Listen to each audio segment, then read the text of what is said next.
Amis humeuristes, bonjour. La Hummerbox vous donne un rendez-vous pour une réparation effectuée sur Hummer H1.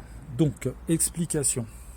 Sur ce Hummer H1, on n'avait plus d'éclairage au niveau du tableau de bord des instrumentations. Bon, c'est un petit peu gênant, hein. Et également, on n'avait plus du tout de feu de gabarit. Voilà, allumé. Donc, première opération, quand c'est comme ça, si vous avez votre manuel, vous ouvrez votre manuel et vous recherchez là où sont les boîtes à fusibles, c'est électrique. Donc voilà pour le petit manuel qu'il faut essayer d'avoir, ou également le manuel d'atelier. Mais là c'est 1000 pages, donc pareil, ça donne encore du boulot supplémentaire. Donc première opération, situer où sont les fusibles. Donc les fusibles, tout simplement, ils sont ici, sous le volant. Une trappe qu'on enlève ici avec une vis un quart de tour qui se bascule. Alors comme vous pouvez voir, c'est super bien fait. Vous avez l'emplacement de chacun votre fusible et à quoi correspond votre fusible. Voilà. La puissance également, et c'est très bien fait. Voilà. Alors une fois que vous démontez, vous les voyez pas les fusibles. Petite astuce, il faut enlever ces deux blocs. Voilà, c'est qui permet l'étanchéité contre le sable, l'eau, la boue, tout ce qu'on veut. C'est un véhicule vraiment militaire qui a été super bien conçu. Donc c'est un petit peu de galère. L'accès, c'est pas évident. Il va falloir enlever vos fusibles un par un. C'est des fusibles américains. C'est des fusibles plus petits que les fusibles européens. On va les enlever avec une petite pince, puisqu'avec les mains on n'y arrivera pas. Et vérifier vos fusibles un par un. Alors opération qu'il faut faire une fois par an sur chaque véhicule. Enlever les fusibles, les vérifier, regarder si les puissances sont bonnes et les remettre. Ça permet d'éviter ou de prévenir contre des mauvaises connexions, et un petit coup de W40 là-dessus. Voilà, c'est pas du grand luxe à faire. Donc là on a vérifié ici, tous les fusibles étaient bons. On a commencé à s'inquiéter. On s'est dit c'est pour un fusible, donc ça risque d'être plus compliqué. On a été voir ici. Alors ici c'est tout ce qui est grosse puissance. Pour vous expliquer, vous enlevez ce boîtier là, deux vis, quart de tour. On marche pas dessus, on le sait bien.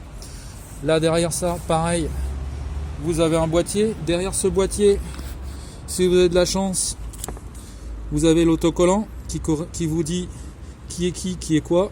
Donc vous avez les relais et chaque gros fusible. Voilà, donc explication. Là on va le faire parce que c'est plus simple. Vous enlevez un fusible, là c'est un gros, on peut l'enlever à la main. On vérifie sa puissance, à quoi il correspond. On s'aperçoit que c'est bien un fusible de 40 ampères au bon endroit. Starter, démarrer. Voilà. On va tester le fusible. C'est tout simple. Un voltmètre ou autre moyen. Voilà, donc pas évident avec deux doigts. Voilà, on s'aperçoit que le courant passe. Donc vérifiez chaque fusible comme ça.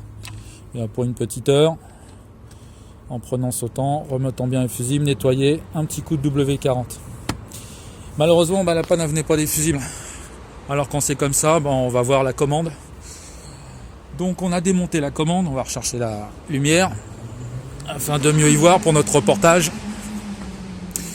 On a démonté donc le dessus du tableau de bord, voilà, qui est ici, c'est tenu par deux vis derrière, tout simplement. Après, on a été démonter notre interrupteur pour les feux, voyez. Voilà. Donc vous tirez l'ensemble, vous faites venir l'interrupteur. Alors on va vous conseiller de débrancher la batterie pour éviter tout court-circuit ou tout accident électrique. Donc là j'ai vérifié l'interrupteur. L'interrupteur était HS. Bon, direction. On va commander un interrupteur. On a changé notre interrupteur. Voilà.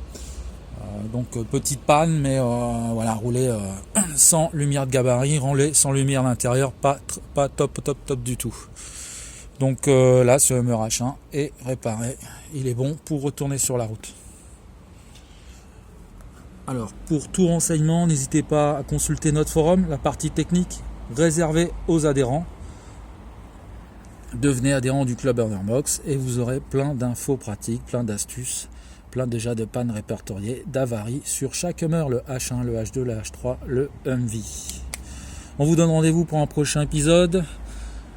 Allez, à bientôt amis humeuristes.